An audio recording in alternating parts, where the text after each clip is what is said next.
I'm Senator Jane Kitchell, Chair of Senate Appropriations, and I want to welcome everyone to this joint House and Senate public hearing on the governor's restatement of the fiscal year 2021 budget. Here from the Senate, Senator Westman, Senator Starr, Senator Sears, Senator Nitka, Senator Ash, and myself, and I believe Senator McCormick will be joining us. And then after the House announcement, I have a testimony that I'll read that we did not receive because of technical difficulties last night. Thank you. I too would like to welcome you all to the second of our public hearings on the governor's proposed budget. And the House Appropriation members that are here with us today are Representative Hooper, Representative Townsend, Representative Feltus, Representative Lanfer, Representative Iacovone, Representative Jessup, Representative Conquest, Representative Myers, and Representative Fagan. And there may be a couple that are in and out due to commitments in another committee, but the majority of us will always be here. Representative Fagan, do you want to please explain how we will proceed with timing? Happy to, Representative Toll. Good afternoon. I'm Representative Peter Fagan. So today we will be listening intently, as we did last night, as we do every public hearing, to everything that you have to say. If you run out of time, however, or have supporting documents or both, please, please, please submit to Teresa Utton at leg.state.vt.us. I'm going to spell it. It is TUTTON at leg.state.vt.us. Rest assured, we literally read everything in committee again to understand what it was that you were speaking to us about, and to make sure that everything is considered. So please send it in. We look forward to reading it again. Today, everyone will have 2 minutes to present to us. At the 30-second mark, approximately, I always try to wait until someone takes a quick breath because people are reading fast. I will cut in very quickly and say you have 30 seconds left or 20 seconds left or whatever, when I can get in. And then you will hear if you start running over, you're going to hear someone say thank you. And please wrap up very quickly.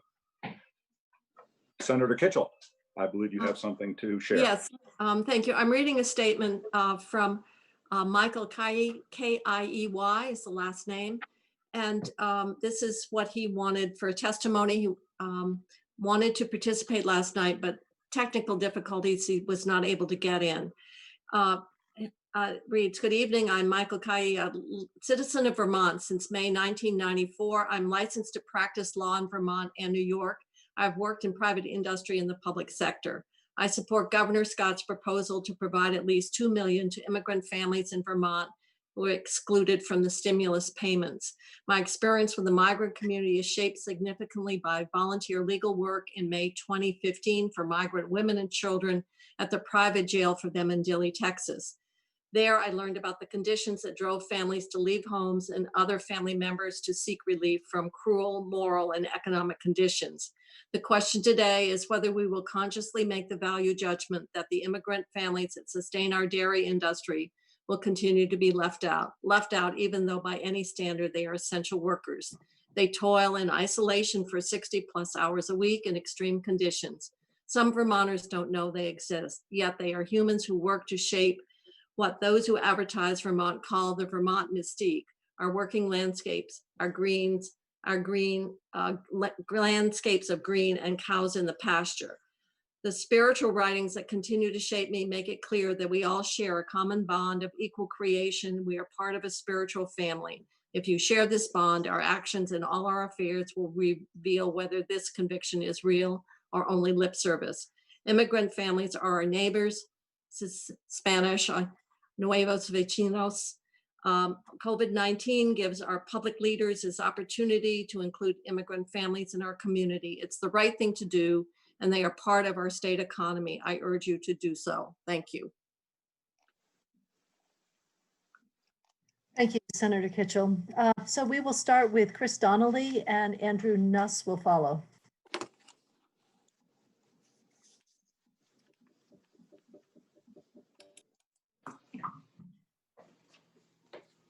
Welcome, Chris. There you go. Good afternoon. My name is Chris Donnelly. I work with the Champlain Housing Trust, and I'm here representing the Vermont Housing and Conservation Coalition. I appreciate your support of the work carried out in committees across the state with the dollars allocated to VHCB. The land conserved, housing built, and special places in and outside of our communities are lasting assets for generations of Vermonters. Please support the VHCB budget appropriation of $10.5 million supplemented through the capital bill. To the extent that one-time dollars are available, the grant writing program that's been so successful should be supported at $75,000 to help and benefit communities across the state. Furthermore, your allocation earlier this summer of CRF dollars in response to the pandemic will be transformational. In partnership with community groups across the state, VHCB has already made $30 million of grants to support shelters and create housing opportunity to move people out of homelessness. This one-time infusion, as you know, had to happen fast, and it has, so thank you. People I talk to around the country are amazed at what we've all done. I want to add that as we come out of this crisis, I have three thoughts to keep in mind. One is that the economic situation for working class and low-income people is likely to be worse, and the economic recovery for those households will take longer and be harder. We think the need for affordable housing will grow. The housing market is also going to heat up as people flee urban areas south of here, as more companies realize that their workforce can work remotely. We're seeing this already in the southern parts of the state. That has the possibility of pricing working Vermonters out of the market. And Chris, 27 seconds. I want to say that VHCB will be one of the best tools that you have for economic recovery, whether it's investment in conserving land or building housing. These long-term assets we create that put people to work and strengthen our communities. We have projects ready to go as soon as resources are available. So again, thank you for your commitment to VHCB, and I encourage you to support the governor's recommendation, and hopefully you'll be able to add the one-time funding for grant writing support that's been so successful. Thank you. Thank you, Chris. Andrew Nuss and Ernest Caswell will follow. Hi, can you hear me? Yes. Okay, great. Hi, and thank you for the opportunity to provide testimony on the governor's proposed budget. My name is Andrew Nuss. I'm a clinician and supervisor at the Clara Martin Center, the designated agency for the Orange County area. I often think that designated agencies are sort of an invisible safety net that provide an invaluable and essential service, but which do so in communities that know little of how they are served by them. Our motto is people helping people. What this looks like is that people, children, families, working and non-working adults with a wide range of issues and challenges, mental health, substance abuse, or both, come to us when they're in need of help.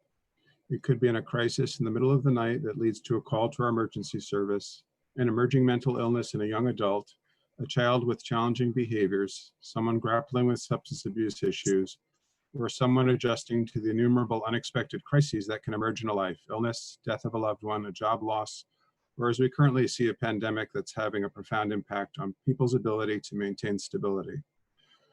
I'm proud to say that we've continued to deliver all of these services effectively through this pandemic. As we go forward with no clear end in sight and to the pandemic and its innumerable repercussions, our system will be more stressed and more people will be reaching out to us for help. Adequate funding from the state is essential to enable us to deliver these services. The current budget proposed by the governor calls for level funding. This term is a bit of a misnomer because it doesn't account for cost of living increases for staff and additional costs associated with providing services during the pandemic. Andrew, 28 seconds. Therefore, we're requesting a 3% increase in funding to designated agencies to allow us to effectively deliver essential services to the community during a state and national crisis. Thank you. Thank you, Andrew. Ernest Caswell and Courtney Anderson will follow. Ernest is not in the waiting rooms, but Courtney is here and ready. Okay, and then Beth Seitler will follow. Welcome, Courtney. Are you here? I'm here. Can you hear me? Yes, we can. Welcome. Great. Thanks. My name is Courtney Anderson, and I am the Nutrition Director for the Southwestern Vermont Council on Aging. I'm speaking today on behalf of the 5 area agencies on aging to ask that you please increase funding for home and community-based providers to ensure that older Vermonters have the flexibility and care they need to age in their homes with dignity and health. These increases are needed for parity with nursing home annual increases. Also, to increase funding by $1 million to more adequately cover the costs of providing meals and allow us to continue paying the increased rates through the end of the fiscal year. Nutrition program supports the nutritional health and independence of older Vermonters, especially now as we recover from COVID-19. These services are very important to ensure that older Vermonters have the support they need to stay healthy. Extra federal funding has been helping, but the state of Vermont needs to continue the commitment for nutrition programs for our older population. Since the beginning of the COVID-19 pandemic, the AAA meal delivery systems have been significantly impacted.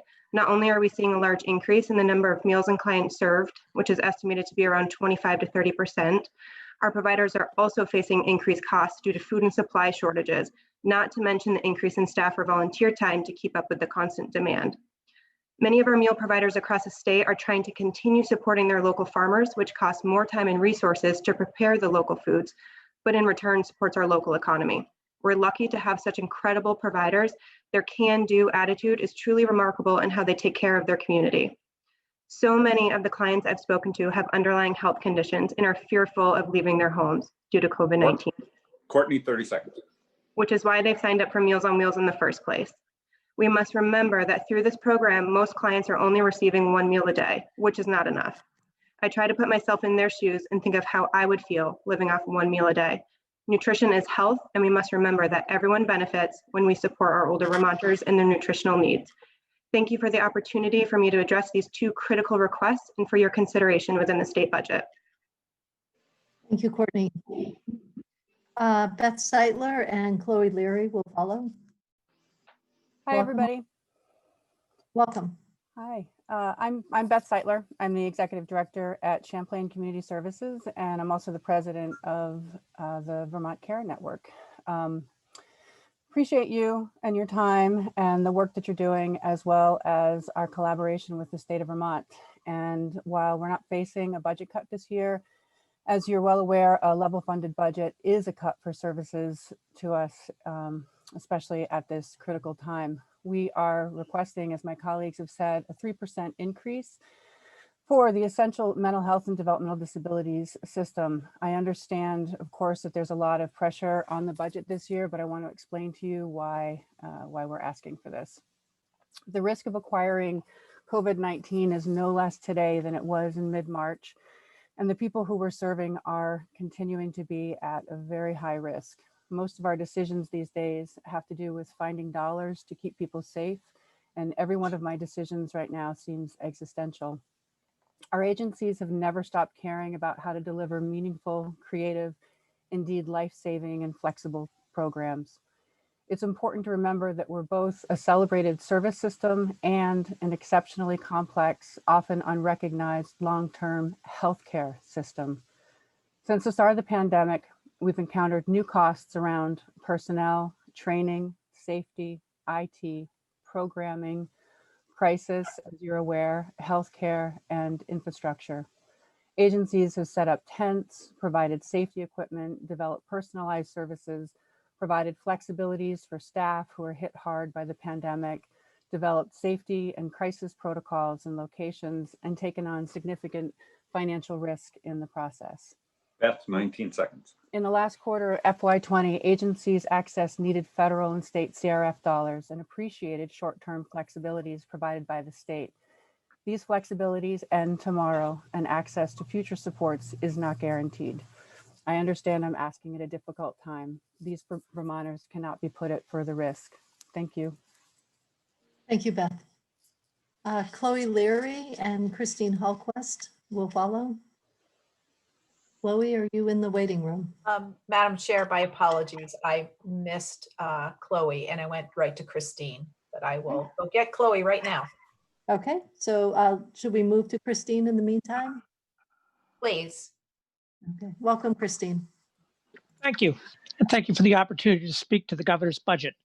I'm speaking on behalf of NEK, the NEK Community Broadband Community Union District that covers 31 towns in northern Vermont. And I'm speaking to specifically to the $2 million allocation. And what I want to talk about is, of course, strengthening the community union districts. The CUDs are I think, a very excellent tool that Vermont has developed for bringing broadband to all rural Vermonters. And I would encourage the legislature to really strengthen those CUDs. First of all, by any grant money from the state should be directed for those through the CUDs, because we're concerned about the incumbent carriers actually reducing, really cherry picking the best areas, and then reducing our business case. And also the CUDs, we can actually help answer a lot of the questions and take some of the heat off the legislature. I'll talk some of the problems that surface with the line extension customer assistance program, which we hope to address moving forward. That program, by the way, was an excellent program. And really, the problems came up because there was so much demand. And because there was such a short window, and I understand why that window exists, the actual cable carriers could not, engineering departments could not handle the volume of calls. So we need 6 months to carry out a program like that. And the other thing that really surfaced was the poles and wires database is wholly inadequate that we have. Christine, 27 seconds. So we're going to be looking in the future to build a statewide poles and wires database. And we're also going to be looking at what are called IRUs, indefeasible rights of use, to actually participate and utilize state fiber assets.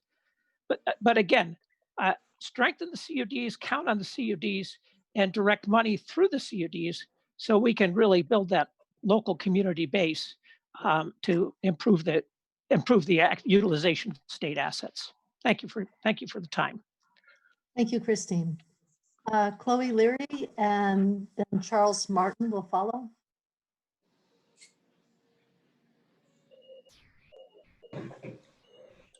Thank you. Can you hear me? Yes, we can, Chloe. Thank you for the opportunity to testify today. I'm Chloe Leary. I'm the Executive Director of the Winston Prouty Center in Brattleboro. Investing in our youngest citizens is one of the most important investments we can make for the long-term health of our state. And to that end, I want to highlight what is not in the budget, which is full funding for Children's Integrated Services, or CIS. One of the primary mechanisms our state government uses to help ensure optimal development for young children. A cost study by the Agency of Human Services demonstrates that CIS needs an additional $2 million to be funded appropriately across the state. Now, this is based on pre-COVID numbers. We anticipate the caseload to go up as we pay the price for children and families being isolated, unable to go to school and to work. Our organization is part of a statewide network of community-based agencies that provide and monitor CIS, which has been level funded for over a decade. This has the effect of cutting services in the face of rising costs, such as healthcare and health insurance. So, for instance, we are unable to compete successfully for the qualified staff we need when our compensation and benefits can't keep pace with the market. We, as an organization, have lost several developmental educators who provide special education to children birth to age 3 through early intervention, because they go to the school system where they can make more money, they have better benefits, and they get the summer off. So ironically, though, these special educators may end up serving children who would not need to continue on to special education over the age of 3 if early intervention and CIS were fully funded. And this is a primary example of how underfunding CIS ends up costing the state and taxpayers more in the long run. Well, wait, 29 seconds. I understand that we are in tight budgetary times, and I am grateful not to see a cut in CIS in the budget. I understand the upcoming fiscal years are potentially very bleak. And I urge you to remember that Children's Integrated Services is a program that will ultimately save us money in multiple ways. Please consider fully funding CIS now so we do not widen the gap. Thank you. Thank you, Chloe. Charles Martin and David Carey will follow.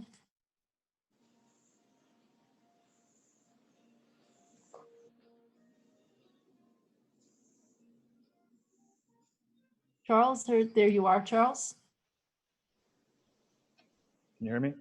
Yes, we can. Welcome. Great. Thank you. For the record, I'm Charles Martin, Government Affairs Director for the Vermont Chamber of Commerce.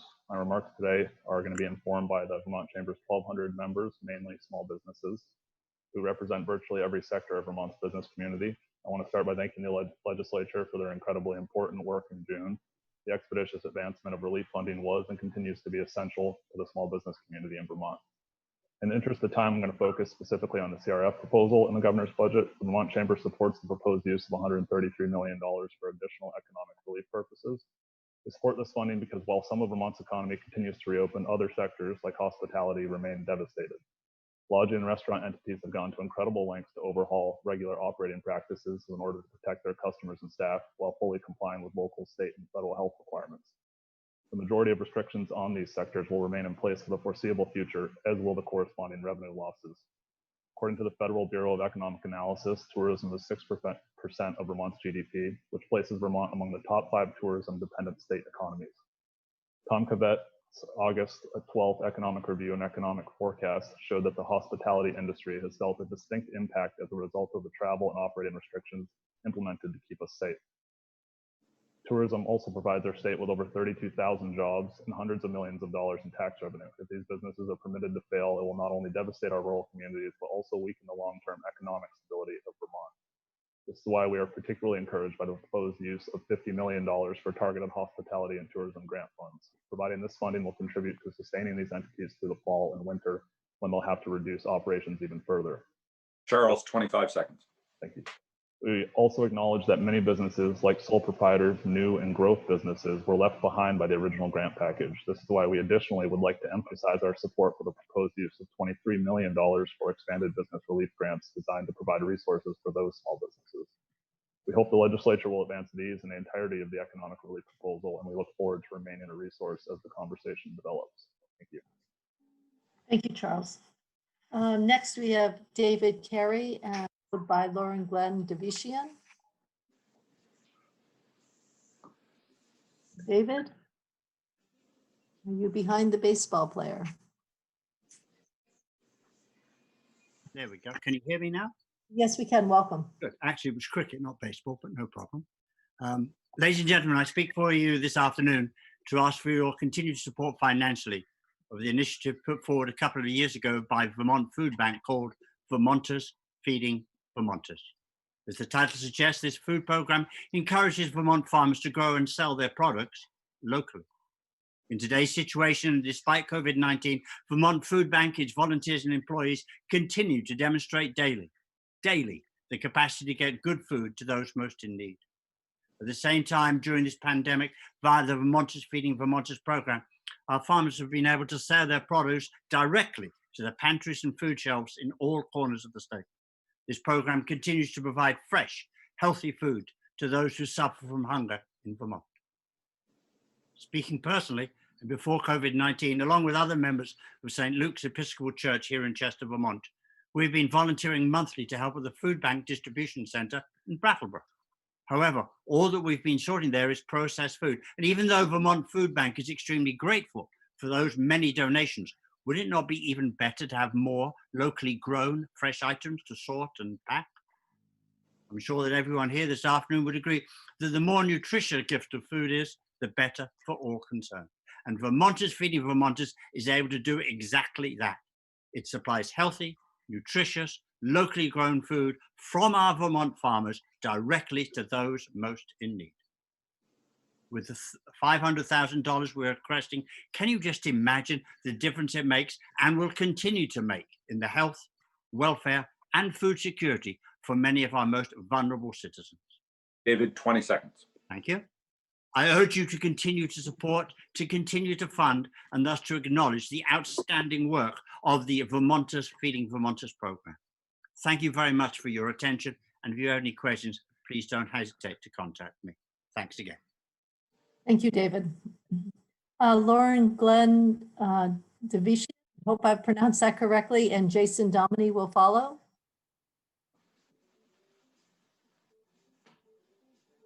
Thank you. Start video. There Thank you you. are. There We I can hear am. you. Thank you. Good afternoon, and thank you, Madam Chair and Senator Kitchell. My name is Lauren Glenn Davician, and I'm the Executive Director of CCTV Center for Media and Democracy, and I'm speaking today on behalf of the Vermont Access Network. You are aware of the study that we requested that was included in H966 to look at alternative funding for public educational and government access. And that study was given to the Agency of Commerce and Community Development to fund with the COVID relief funds. The agency determined that it was not eligible for COVID relief funds, so you will find it now included in the governor's budget to the tune of a one-time request of up to $100,000. We hope that you will continue your support as you have in this new in this budget, and also to consider clarifying the language so that it better reflects the intent of the study. And that is A, to assess the communication provider's use of the public rights of way to determine if there is any revenue that we could accrue from those right of way assessments that would benefit not only public access, but potentially the state coffers and other public benefits. And that this study look closely at examples from other jurisdictions and to prepare financial models and policy recommendations for this potential new direction, alternative funding for PEG access, which now relies on the cable franchise fees, and to also conduct a business assessment of the PEG access management organizations to determine if we can be more efficient and effective, and to submit the report by December 21st, 2020. 20 So, seconds, Lauren. Go. thank you very much for your consideration, and we're happy to provide any additional information that you may require. Thank you. Thank you very much. Jason is not here, so we're going to move to Graham. Graham, are you in the, there you are, you're in the waiting room. And I'm not going to attempt your last name. I need you to help me with that, please. Hi, folks. Thanks for inviting me in.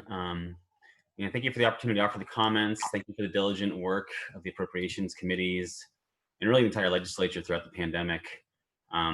You would have often seen me more in my role at rural Vermont as the policy director.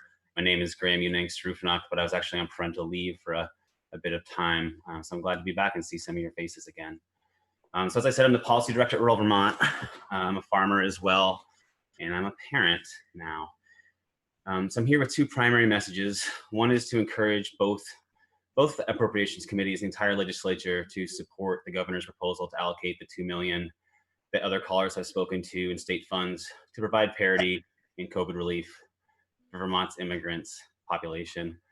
Many of these folks were deemed essential workers at the start of the pandemic. They are also deemed ineligible because of their status to receive the federal COVID stimulus checks like the rest of us. And I really see this as an opportunity for the state of Vermont and legislature to rectify this inequity, but it will require an increase from the $2 million to approximately $5 million that Migrant Justice and other groups are estimating. And I really think that in these times of amplified inequities, of explicit xenophobia and racism embodied and encouraged by our federal government, and of these particular community members facing forced deportation and detention, it's critical that we do everything we can to increase the amount recommended by the administration so we can accomplish even this baseline response to this discrimination and marginalization.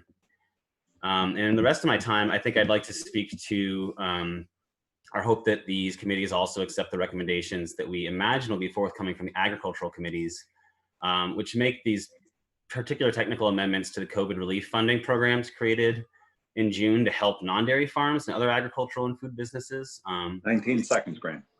Thank you. As one of these farms, we face unique and unprecedented disruptions in markets, in supply and distribution chains, in childcare, and often increased demand, which folks have worked really hard to meet. These folks are critical infrastructure. They weren't included in national efforts. So we'd really appreciate you to fix these technical changes. And thank you for the time today. Take care. Thank you, Graham. Next, we have Uriel Calvo, and we have Abel Luna and Will Lembeck, who will serve as interpreters. So welcome, Uriel. Hi, everyone. Yeah, my name is Abel. I will be interpreting. Will is not here. And it's Ignacio and Uriel that are going to be doing the presentation. Uriel is having some technical issues. The system is not allowing him to log in. But yeah, we'll start with Jose Ignacio, and then we go. Okay, so we'll start with Jose. Welcome, and then Teresa, will you work with to see if we can get Uriel in? I see his hand is raised, but I don't know if he's able to get in. So let's start with Jose, please. Welcome. Hola, buenas tardes, mi nombre es José Ignacio, soy trabajador de un rancho lechero y parte del Comité de Coordinación de Justicia Inmigrante. ¿Qué significa ser esencial inmigrante en la pandemia en Vermont? Bueno, para empezar, si eres esencial y eres migrante durante la pandemia, tienes miedo de enfermarte, que vas a perder tu trabajo, te van a botar del rancho y no vas a tener dónde ir. Si te enfermas, sabes que estás excluido de todo tipo de cobertura médica y no vas a poder ir al doctor por miedo a que no tengas cómo pagar, porque todo saldrá de tu bolsillo. Entonces, ¿cómo vamos a sostener a nuestra familia? Good afternoon. My name is Jose Ignacio. I'm a dairy farm worker in the state of Vermont, and I'm also part of Migrant Justice. What does it mean to be essential, and to be an immigrant worker in the state of Vermont during the pandemic? It means fear that if you get sick, you're going to lose your job, that you're going to be kicked out of the farm, and you will have no place to live or work. If you get sick, you know that you're excluded from every type of medical coverage, and going to the doctor is not an option because the visit to the doctor can add up to thousands of dollars. We simply don't have the money in our pockets because that's where it's going to be coming from. So how are we going to sustain our families if we continue to be excluded from the financial support that everyone else is getting except us, the migrant farm workers? Llevamos años trabajando en Vermont y quiero seguir por más tiempo acá, en este estado que juntos hemos construido. Y para eso necesitamos ser incluidos y equitativos. El gobernador propuso un fondo de 2 millones, pero deben de saber que somos miles de inmigrantes que trabajamos en ranchos, hoteles, restaurantes y campos. Muchos de estos trabajos se cerraron en medio de la pandemia. Muchos trabajadores migrantes se quedaron sin empleo y no tenían para la comida y sin poder pagar renta. I've been living in Vermont for years now, and I want to continue to live here in this state and work here as well in this state that we have helped together to build.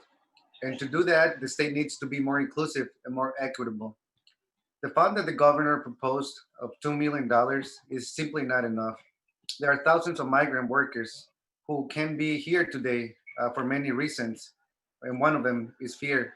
The migrant community is working in farms, hotels, the restaurant industry, agriculture, and many other jobs that have shut down during the pandemic. And many people, so that you know, don't have a way to eat or even to pay rent. Por esta razón es importante que si van a dar algo seamos equitativos y que nos toque a todos los 1,200, que no solo algunos. También que no se queden afuera las personas que están casadas con alguien que sí tiene papeles, que también les toque el apoyo. This is why we're here today, because it's important that we all get the $1,200 support, not just some, as we have seen so far. Also, the U.S. citizens that are married to an immigrant should also not be excluded. Everyone deserves the support right now. Por esto es importante que no solo sean 2 millones, sino que sean 5 millones, para que todos seamos incluidos. Esperamos todo el apoyo de ustedes. Gracias. This is why we are asking you all to take this into account and to raise the $2 million to $5 million, because we are all part of Vermont. Thank you so much for your time. Thank you. I see Uriel has made it. You are now connected. If you would just unmute your microphone, welcome. Hola, Uriel, ya estás ahí. Si quieres nada más quitarte de mudo y cuando estés listo, empezamos. Listo. Welcome. ¿Puedes empezar? Hola, ¿qué tal? Mi nombre es Uriel.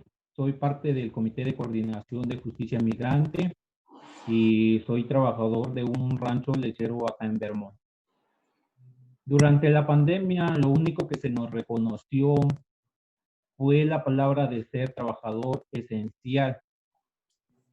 Pero no solo es de llamarnos esenciales y que después el Estado nos abandone a nuestra suerte y quieran tapar el sol con un dedo, sino que lo demuestren con hechos no solo con palabras.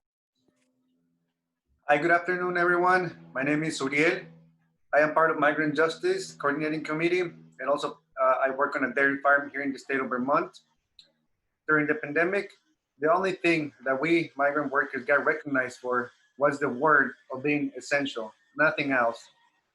But it is not just about calling us essential and then have the state not care about us, abandoning us to our luck and turning the blind eye, pretending nothing is happening.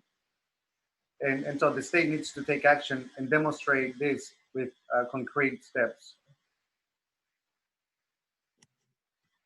En este estado, como trabajadores migrantes, sostenemos con nuestra labor a restaurantes, hospitales, escuelas, agriculturas y otras industrias más. Migrant workers, with our hard work and our labor, we sustain many of the Vermont industries, such as restaurants, hospitals, schools, agriculture, and many others. Yo llevo viviendo 3 años en este estado.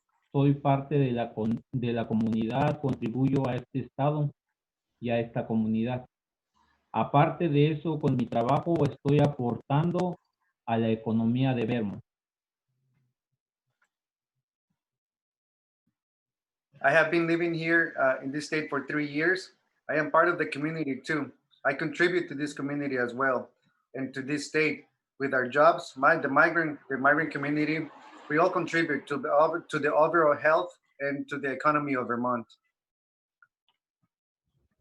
Trabajo 12 horas ordeñando las vacas. Sabemos que en este estado el invierno es duro, que la temperatura es negativa, a las 2 o 3 de la mañana tenemos que aguantar. ¿Y por qué ellos no nos pueden ver? I work 12 hours a shift, in the night shift, milking cows. And we all know that the Vermont winters are really rough. The temperature drops to negative digits. And all the migrant workers, as migrant workers, we have to get up and milk the cows because the cows are not going to milk themselves. Las vacas no se ordeñan solas. Ahora, en estos días, el gobernador propuso la cantidad de 2 millones. No creo que alcancen para ser repartido a los migrantes. Again, cows won't milk themselves. And so the government proposed a $2 million support for the migrant communities, but that is not enough the way we see it. Ustedes saben que Vermont puede hacer mucho más, por eso por nosotros, y corregir los errores del gobierno federal. We all know better that we all know that Vermont can do much better and much more for the migrant community and make up for the mistakes that the federal government did by excluding us. Queremos que todo nuestro arduo trabajo de día a día sea reconocido. Por eso estamos aquí pidiendo 5 millones. Gracias. Esperamos contar con su apoyo, ya que sería muy esencial. We want all of our hard work to be recognized. And this is why we are here asking to raise the amount of $2 million to $5 million. Again, thank you for your time. And we hope to count on your support since it is very essential. Thank you. Thank you. We will now hear from Julie Tesler, followed by Jane Van Buren.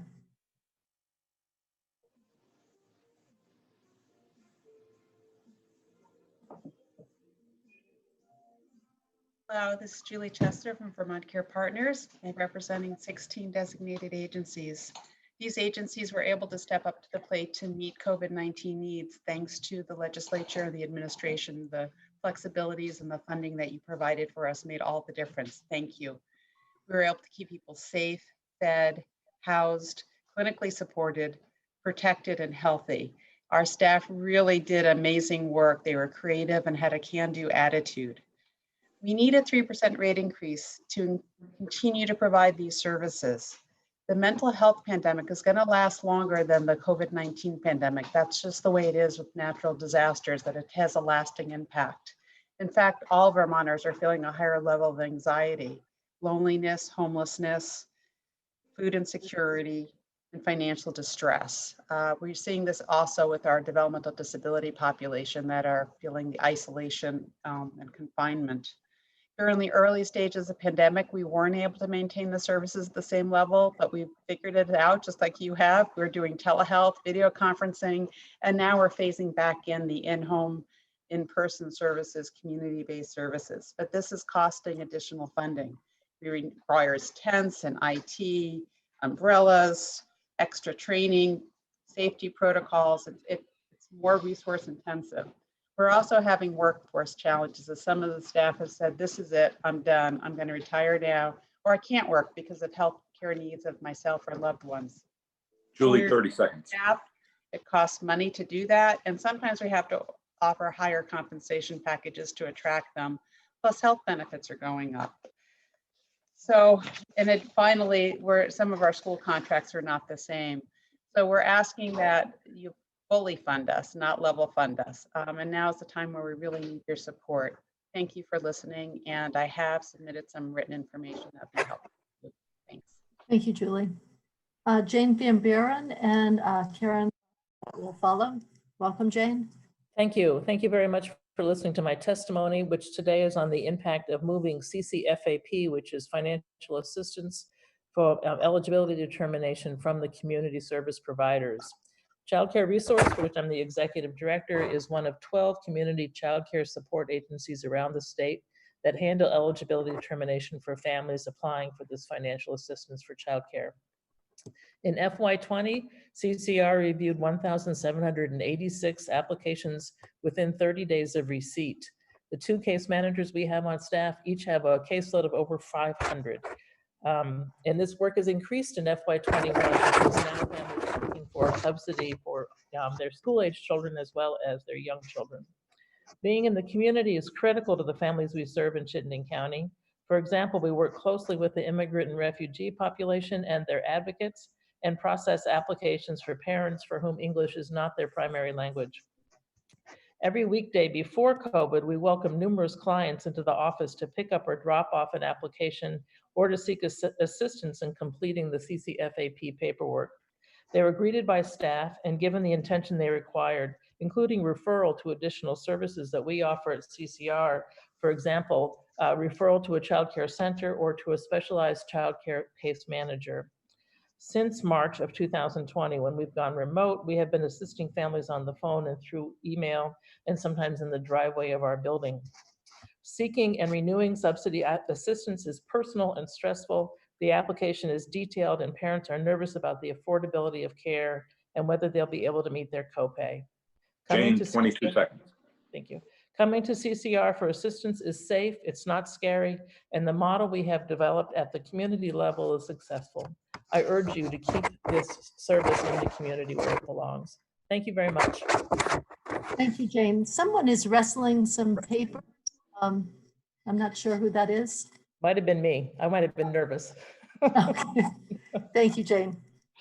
We have Karen Lafayette and Linda Witchlock to follow. Good afternoon, committees. I'm speaking today for the Vermont Low Income Advocacy Council, and we are celebrating 47 years of representing the interests of low-income Vermonters. First, let me say I'm really glad to live in Vermont during this pandemic. Let me thank you for your work. We greatly appreciate that this legislature and the state has done to respond to the COVID pandemic and target the most pressing needs in all sectors with the first round of CRF funds and the Q1 budget. I know you will continue to address the neediest among us and begin to restore some stability and opportunities for all Vermonters. Working families, low-income Vermonters, those with disabilities, elders, and those economically disadvantaged to begin with have been hit especially hard ever since the COVID pandemic hit. Before COVID hit, more than 25% of Vermont households were one layoff or a serious medical incident away from falling before the poverty line. Reach-up families, often on the verge of crisis, are at risk of eviction, loss of their transportation, utility shutoffs, and so on. A number of recovery programs are not available to the poorest Vermonters. Many low-income working Vermonters have lost their jobs or remain on the front lines, but are ineligible to collect hazard pay. Those families with disabilities have struggled to access food and services, and a series of difficulties to have meaningful participation and remote learning at schools. We support a number of the programs that have provided relief during the health and economic crisis, and we support maintaining and increasing funding for the safety net programs and those that offer opportunity to recover. Karen, 17 seconds. Thank you. I will be sending some written comments in. Hopefully some of the new federal aid will be forthcoming and loosening of restrictions and the longer time to use these funds. But to the extent that we can, we should try to continue to offer opportunities to recovery and do things different in the long term. And I will send you my list of those programs that you have been funding and that we hope you will continue to fund past the December 30th deadline. Thank you very much.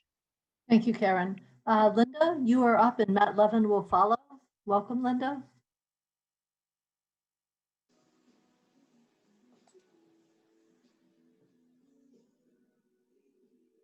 Linda, you need to unmute and provide your video if you could.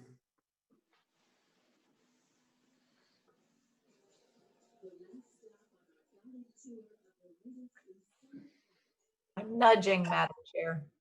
I think she's coming. There you go. For some reason, Zoom bumped me off. My name is Linda Witchleck, and I'm the Executive Director of Bennington Project Independence, and I'm also the President of the Vermont Association of Adult Day Services. The members of the Vermont Association of Adult Day Services and myself would like to thank you very much for your support of adult day programs in the first quarter budget. The CRF appropriation we received in July was critical in helping our programs remain viable during this pandemic and assisted us with preparations so that we may be able to reopen when it is safe to do so. We remain closed for in-person services at this time, but are working on providing a new model of adult day services without walls, such as online and telephonic support and services for our participants and their families. We are asking that the FY21 budget include the same CRF appropriation as in the first quarter budget, $2.45 million to support adult day programs through December. Beyond December, whether we are able to reopen or not for in-person services, we will continue to need state financial support to help us remain viable.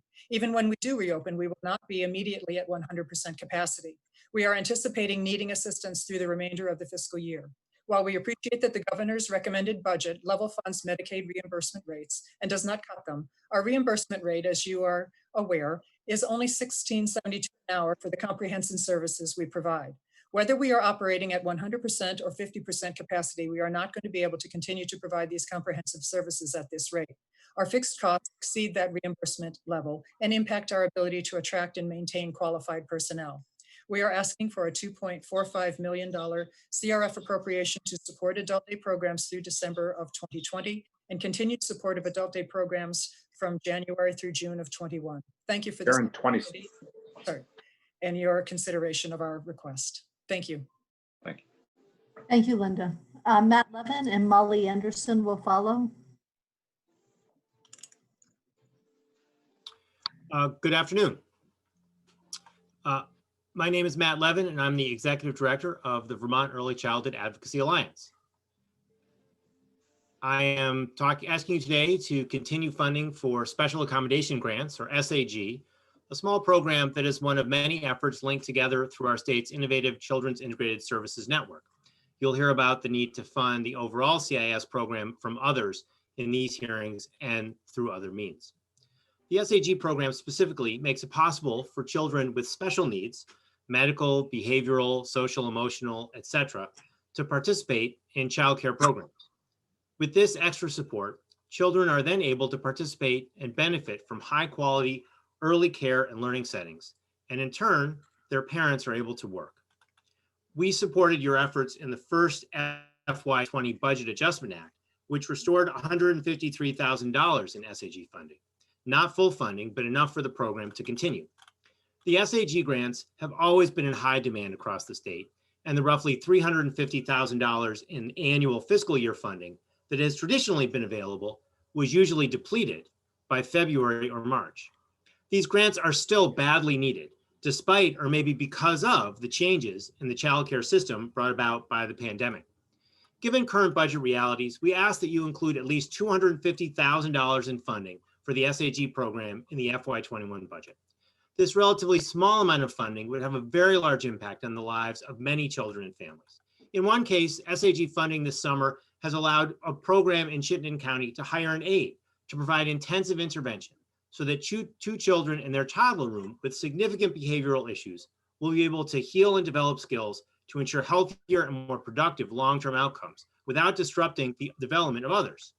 Matt, Outcomes 13 were seconds. improved for all 10 students, their families, and the teachers working in the classroom. I provided another in-depth story about the impact of SAGs in my written testimony. Please consider funding this important program in the FY21 budget. Thank you. Thank you, Matt. We have Molly Anderson, and then Paul Costello will follow.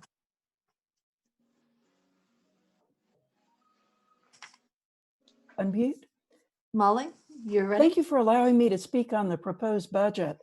I work for Middlebury College as a professor of food studies, but this testimony is my own opinion and not an official statement by Middlebury College. It's hard to speak more forcefully and poignantly than Jose Ignacio de la Cruz and Uriel Calvo from Migrant Justice, but I bring academic and field experience over 3 decades at the state, national, and international levels to support their testimony. I want to speak in favor of raising the $2 million that Governor Scott proposed for the fiscal year 2021 budget for the Immigrant Families Coronavirus Relief Fund to $5 million. The proposed $2 million is a good start, but it's simply not enough. These workers deserve the same support that other people in the United States got at the beginning of the summer. $1,200 per adult plus $500 for every child in the household, yet they have been excluded unfairly from any federal COVID relief so far.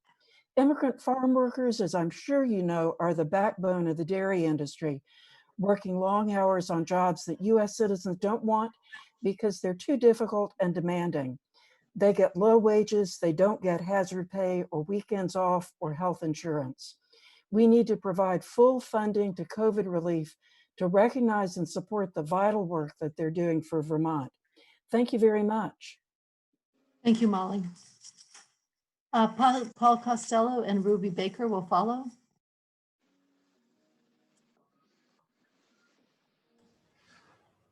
Thank you so much, Madam Chair. Paul Costello from the Vermont Council on Rural Development. I'm speaking for the Working Lands Partnership and the Working Lands Coalition. Working lands investments are the key instrument that the state supports enterprise transitions in farm and forest businesses, value-added development, diversification, creative innovation for new markets, strengthened value chains, new jobs, rural economic renewal. Deeply appreciate the investments through CARES funding for dairies and for non-dairy farms and for forest products businesses and to cover losses. The investments from CARES that were intended for working lands investment have been combined in some ways with those funds to support businesses that have had losses in without competition around innovation and market transformation. In this challenging time, we're operating from a point of crisis, and that's the way it seems to be managed. But the state resource of $595, which is in the governor's budget now, is a starting point to think about how we help businesses move through this crisis into recovery, especially in a time where we're reinventing the marketplace, we're reinventing products, we're looking at a number of farms that are going to need to transition their operations, and the essential work that needs to happen for the renewal of our rural economy post-COVID. It's so important that we go beyond that $595 in this budget. Paul, 24 seconds. Yes, the state investments are the flexible investments that give the WeLab board the ability to seed innovation, and they're crucial for the future. So we hope that you can increase that figure beyond the $595. Thank you, Paul. Ruby Baker and Steve Geller will follow.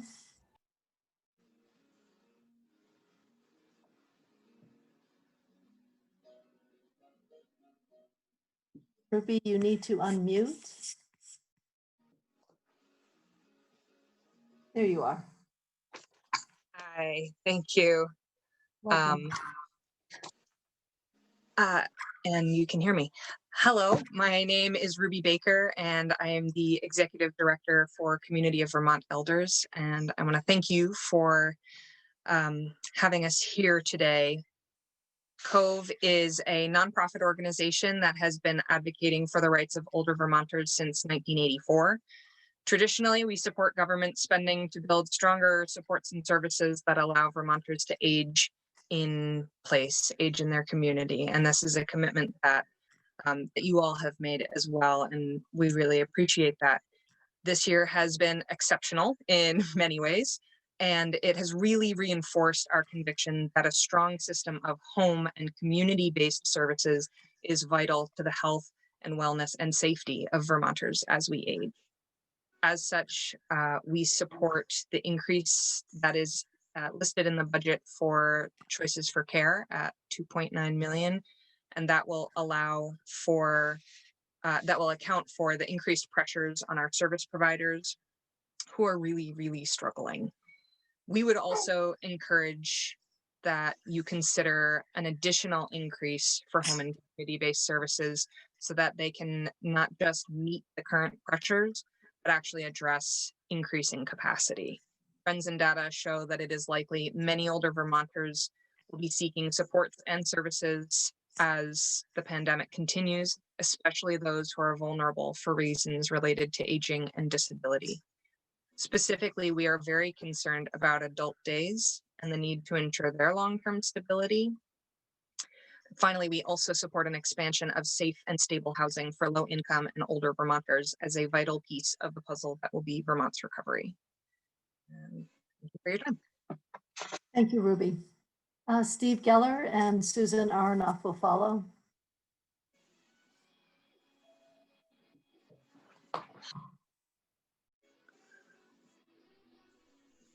I'm sorry, Madam Chair, who did you call?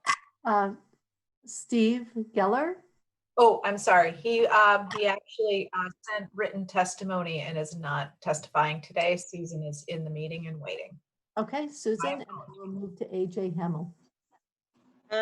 Hi, this is Susan Aronoff. I don't know. Hi. Yes, Susan, go ahead. Hi. First of all, I really want to thank you. You know, we always start these, we're taught to say thank you. But this time, you know, I really haven't seen any of you since March 13th, and a lot has happened since then. You passed a second budget adjustment. I had talked to you about, you know, DSR funds. That seems so long ago in the first budget adjustment. And you passed a lot of emergency relief, and you passed the Health Provider Stabilization Fund, and you've just done so much. So I really do sincerely want to thank you. And we've heard so many of you individual senators, and specifically a shout out to Diane Lamphere, ask the questions that really matter. I do the policy work. I think I forgot to introduce myself. Susan Aronoff, on behalf of the Vermont Developmental Disabilities Council. And we are an agency entirely federally funded to advocate for Vermonters with developmental disabilities. And by our count, there are roughly around 85,000 Vermonters who would qualify under the federal definition. But we focus a lot on the 5,000 who receive state services. And those 5,000 Vermonters and their families were so much better off during this pandemic because of the work that you have all done to stabilize our system, stabilize the designated agencies. And really, one thing that hasn't been said enough, because of all the work you've done, and so many did before you, specifically Senator Jane Kitchell, we don't have very many Vermonters with disabilities in institutional settings. 19 seconds, Susan. Country, and you look at the loss of life of people with disabilities, it was in our institutional settings. So they never really count the lives that weren't lost, but we in Vermont are feeling very lucky for the lives that have been saved by our home and community-based system. We support the 3% increase, and I'll send you materials in writing. But mostly right now, I just want to say thank you. Thank you, Susan. AJ Hamill is not in the waiting room, so we're going to move to Amy Wenger and then Carrie Becker. Amy? Hello, good afternoon, members of the House and Senate Appropriations Committee, and thank you for your continued work so late in the year and during this time of the pandemic. My name is Amy Wenger. I'm the co-executive director of the Vermont Donor Milk Center, and I'm also a maternal child health registered nurse. The Vermont Donor Milk Center is a 501c3 nonprofit run by volunteers. Our mission is to supply life-saving nutrition and food security to infants in the greater Vermont and northern New York area by providing access, regardless of ability to pay, for pasteurized donor human breast milk. We offer crucial support and education of the health benefits of breastfeeding for families working to establish healthy feeding routines and striving to reach their lactation goals. All pasteurized donor human milk dispensed from the Vermont Donor Milk Center is from a Human Milk Banking Association of North America approved milk bank. Since the beginning of the COVID-19 pandemic, the need in our community for pasteurized donor human milk has more than doubled. Families who are giving birth during this unprecedented time are leaving the hospital early to keep their families safe. New parents are being left with decreased access to in-home support of themselves and their baby due to social distancing, fear of exposure, and quarantine. This increases the already stressful postpartum period. We provide resources and donor milk to ensure that babies with medical needs still have access to recommended nutrition during this time. The AAP and World Health Organization recommend that infants be exclusively breastfed for the first 6 months and continue. Maternity practice in nutrition and infant care says in 2017, 13% of Vermont babies were supplemented by day 2 of life. The WIC data of 2020 says that 40% of Vermont babies are now supplemented. Amy, 19 seconds. Thank you. We have sold over 2,000 bottles of pasteurized donor milk, and 40% of our clients have needed some sort of financial assistance. No family has been denied financial assistance, and many families have been unable to receive the amount needed. In order to continue at this rate, we are asking for $15,000 from the state to equalize nutrition for all babies in Vermont. Thank you. Thank you very much, Amy. We have Carrie Becker, and then Elizabeth will follow. Good afternoon, and thank you for this opportunity. I'm Carrie Becker. I live in Pittsford, and I direct Mill River Unified Union's after-school and summer programs. Within this role, I oversee 4 licensed childcare sites, which serve over 360 school-age children. One community partner that's essential to the integrity of our programs, and particularly our success in serving struggling families, is the Child Care Financial Assistance Program, or CCFAP and Referral Network. This program resides in DCF currently and offers ongoing direct personal support to families and providers, including schools, with a priority on promoting equity and access to high-quality childcare from birth through age 12. The financial decisions this program makes regarding childcare subsidy are rarely solely about family income, but highly respectful of multiple parameters that must be navigated in ensuring effective placement of our infants and children in Vermont, many from families whose lives are continually in flux. The governor's proposed budget includes a shift of this program from DCF to the Economic Services Division. This proposal would reduce 21 current community specialists who provide 3,500 hours of monthly support to 3 staff positions providing 500 hours of monthly support as of January 1. This proposal implies that childcare decisions are strictly financial, a quantitative judgment, if you will, drastically minimizing the critical significance of informed, systemic, and highly personalized factors in ensuring the success of services to our Vermont families. Carrie, 28 seconds. Thank you. 10 years ago, this shift was in fact partially implemented, though was a financial and systemic failure given the absence of strategic planning, which required months to remedy. Let's please not repeat this mistake, and let's please, in the interest of our Vermont families and children, respect the integrity of the current successful system by allowing this critical program to remain under DCF. Thank you for this opportunity. Thank you, Carrie. We have Elizabeth in the waiting room and Kathleen will follow.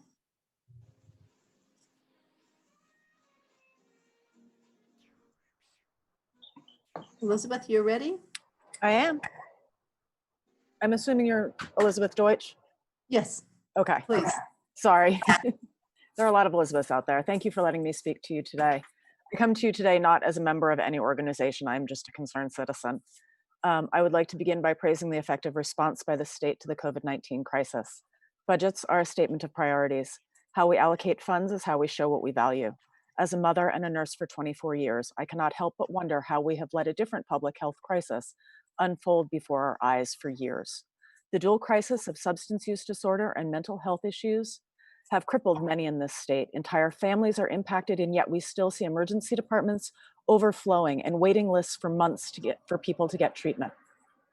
Oftentimes, the police are the only resource people have to call. We must stop criminalizing mental health issues. We would never treat any other diagnosis this way. It is inexcusable that we treat any diagnosis as a crime. A friend and neighbor who had to work today has asked me to share her experience as a parent trying to get help for her child. And I quote her words: "As the mother of a child suffering from mental health issues, I know what it is like to wait over 6 months for an appointment with child psych. I have been on the phone with the first call when they don't have anyone available to come out and help. I have sat in the emergency room with my child waiting for care. I have waited over 5 months for disability insurance determinations. I am not interested in hearing people talk about how much better things are than they used to be. Access to mental health care is still terrible. Brattleboro Retreat is in free fall, dealing with both budget issues and morale amongst staff. One of the first things UVM did was pause construction in their new psychiatric facility due to COVID budgetary concerns. We don't value the work of our social workers, therapists, and first responders. If we did, we would be able to recruit and pay them more money. We have shown quite well," my own words again, "we have shown quite well that when we want to solve a public health crisis, we can do so very effectively. The 10 question, seconds, Barbara. will we allow our emergency departments to continue to warehouse those with mental health issues, languishing for days in departments ill-equipped to treat their needs? Will we force people with substance use disorder to, quote, white knuckle it without treatment? Will we leave patients and family members to try and figure out difficult and complex systems of coverage to get what limited treatment there is? If we have enough money to put police in schools, why do we not have enough counselors and nurses? Will we prioritize this crisis? Will we treat these diagnoses with the same resolve that we have shown in facing COVID? Please fund mental health." Thank you, Elizabeth. Kathleen Murray is not in the waiting room, so we will move to Mark Hughes.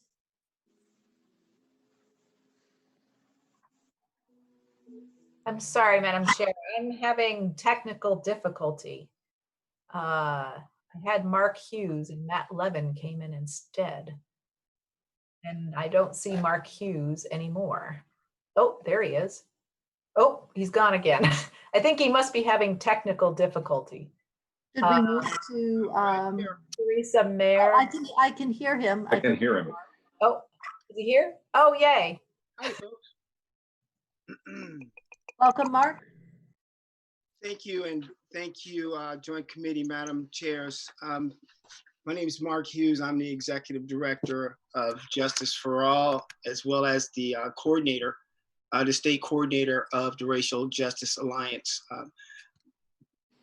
I'm going to intentionally yield the next 15 or 20 seconds.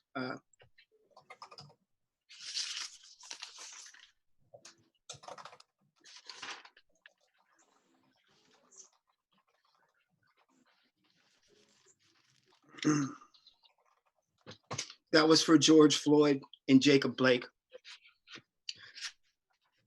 I have a lot to tell you, and I couldn't afford to yield that time because I have so much to tell you. But the cause was so important that I was willing to do it.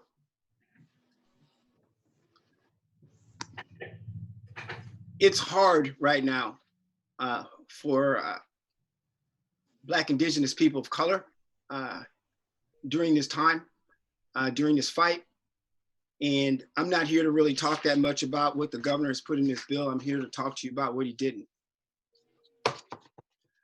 First, I want to hold up the migrant justice community and their request. They're not getting enough money. And the reason why we can relate so much to them is because almost everything they told you applies in the Black Indigenous people of color communities as well.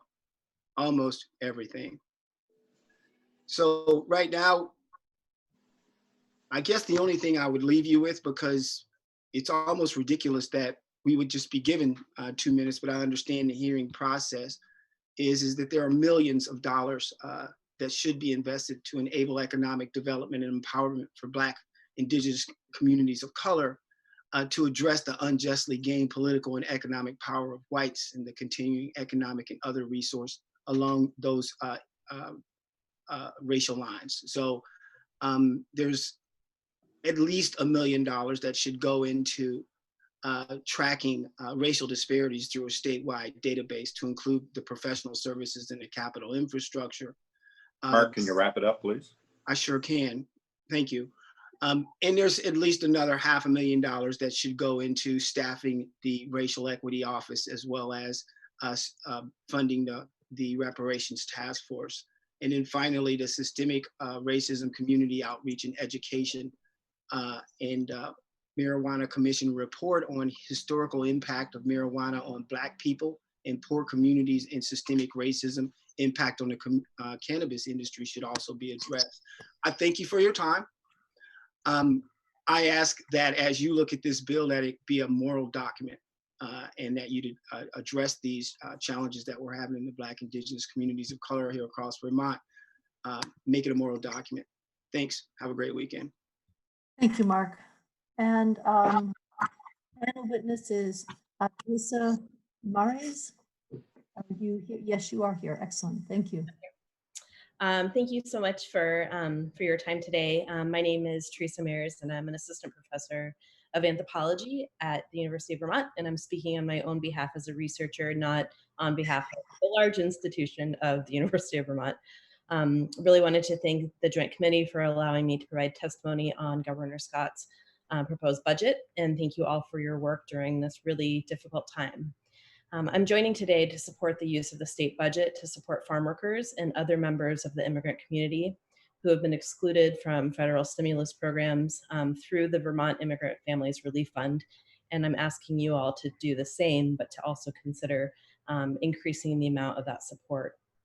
I've studied the contributions of farm workers in Vermont since 2011 when I was hired at UVM, and I recently have published a peer-reviewed book on farm workers in our state and the dairy industry. And through the research that I've done, I've learned so much about the particular challenges that farm workers face, even as they are really core to our state's economy and our community. And as a result of the COVID-19 pandemic, the lives of farm workers and their livelihoods, like all of ours, have only gotten more difficult. But as we know, they're facing particular challenges, not only economic challenges, but access to healthcare, access to food, all of these basic needs. So we know that farm workers are essential workers, but even more so, they're essential members of our community. And this is not only the case in Vermont, but in a national context. And as we know, they're also under continued attack, attacks that are legitimized by the highest levels of our federal government. Nearly 70% of Vermont's milk is produced on farms employing migrant farm workers. So there's little doubt that the state's economic well-being depends on these workers. However, 20 seconds. However, these essential workers have not benefited from the federal stimulus programs, even as their hard work keeps food on our tables. Through the Immigrant Families Relief Fund, we have the opportunity to be a national leader on supporting immigrants in our state, but the $2 million proposed is a start. It's not the entirety of what is needed. And as we've heard today from very powerful testimony by members of the farm worker community, we need upwards of probably $5 million to support not only farm workers, but all members of our community who have been excluded from the federal stimulus programs. Thank you so much for your time. Thank you. Teresa, is there anyone else waiting in the waiting room? All the people in the waiting room have testified. Okay, so I think that this concludes our public hearing. Senator Kitchell, do you have any closing remarks? No, I just want to thank all the witnesses and members of the committee who are here today. This is obviously helpful as we make those key decisions. As the testimony indicates, there are many, many requests and in a fiscally difficult situation. So it's very helpful to have the testimony that we've received to help us make those decisions. So thank you to the witnesses and to the members of our committees. Thank you. I think, Teresa, we can go off live at this point. Going off live now.